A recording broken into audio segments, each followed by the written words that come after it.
Hello बच्चों, let's read the question. The question is saying choose the incorrect match pair. पहला है shell ship of Darwin HMS Beagle, दूसरा है Wallace Malay archipelago and तीसरा है unfavourable variation survival of the fittest, चौथा है Charles Darwin reproductive fitness. तो आइए देखते हैं हम इसका की कंसेप्ट।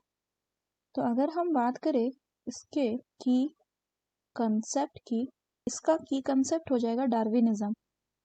डार्विनिज्म, तो डार्विनिज्म मतलब होता है कि डार्विन की दी हुई थ्योरी। तो इन्होंने थ्योरी दिया था किस पे? इन्होंने थ्योरी दिया था आपका नेचुरल सिलेक्शन पे। तो इन्होंने क्या बताया था? इन्होंने कंसेप्ट दिया था of descent with modification, descent with modifications. इसका मतलब होता है कि इवोल्यूशनरी हिस्ट्री के साथ इवोल्यूशन जो है वो रिलेटेड है। तो अगर हम बात करें चार्ल्स डार्विन की, तो चार्ल्स डार्विन जो थे ये क्या थे? ये एक नेचुरलिस्ट थे। He was a naturalist. इनको अपॉर्चुनिटी मिला था एक बार ट्रैवलिंग का, तो इन्होंने अपने जहाज, इनका जहाज का नाम था HMS बीगल। HMS बीगल से इन्होंने क्या किया? ये वर्ल्ड एक्सप्लोरेशन या वर्ल्ड वॉयज पे चले गए, जिसमें ये जनरली कहाँ पे जाके पहुंचे? ये जाके पहुंचे गैलापागोस आइलैंड में, गैलापागोस आइलैंड में। और यहाँ इन्होंने different type of flora and fauna को ऑब्जर्व किया और फिर इन्होंने अपनी theory of natural selection the. Galapagos island को इन्होंने लिविंग लेबोरेटरी ऑफ इवोल्यूशन कहा। यहीं पे इन्होंने डार्विन फिंचेस को भी ऑब्जर्व किया था, जो कि अडेप्टिव रेडिएशन का एक बहुत अच्छा एग्जाम्पल है। तो डार्विन ने क्या दिया था? डार्विन ने दिया था concept natural selection and survival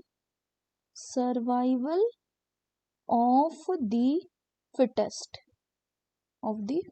का। तो डार्विन के अनुसार क्या था कि जब स्ट्रगल होता है किसके लिए? एग्जिस्टेंस के लिए, तब सिर्फ वही इंडिविजुअल सरवाइव कर सकते हैं जो कि वेरिएशन एग्जिबिट करते हैं। और वेरिएशन जो है वो कैसा होना चाहिए? वो बेनिफिशियल होना चाहिए, यानी यूजफुल वेरिएशन होना चाहिए। जब वेरिएशन यूजफुल होगी तो नेचर उसको क्या करेगा? सिलेक्ट करेगा। यहाँ पे जो सर्वाइवल ऑफ द फिटेस्ट का इन्होंने कंसेप्ट दिया, ये किस पे बेस्ड था?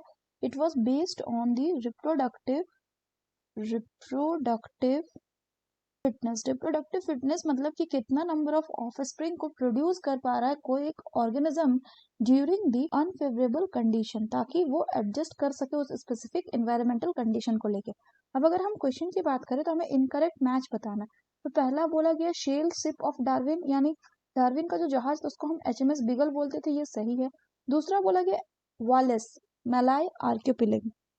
तो अगर हम बात करें वॉलेस की, तो वॉलेस की भी फाइंडिंग डार्विन की तरह ही सेम थी और इन्होंने भी नेचुरल सिलेक्शन पे ही काम किया था। और ये जो काम किए थे ये कौन से आइलैंड पे किए थे? इन्होंने किया था मलाय आर्किपेलागो आइलैंड पे। और डार्विन ने कहाँ पे किया था? ये इन्होंने ऑब्जर्व किया था गैलापागोस आइलैंड पे, तो ये भी सही है। तीसरा बोला कि अनफेवरेबल वेरिएशन जो है survival of the fittest cause करता है, तो ये गलत है, क्योंकि डार्विन ने कहा था कि सिर्फ और सिर्फ फेवरेबल वेरिएशन जो है ये क्या करवाएगा? ये कॉज करवाएगा आपका survival of the fittest. Next बात करें तो चार्ल्स डार्विन ने रिप्रोडक्टिव फिटनेस की कंसेप्ट दिया था, तो ये भी बिल्कुल सही है। तो हमें इनकरेक्ट मैच बताना है, so the correct option will be option 3। So that's all for the question बच्चों. Hope you understood it well. Best of luck.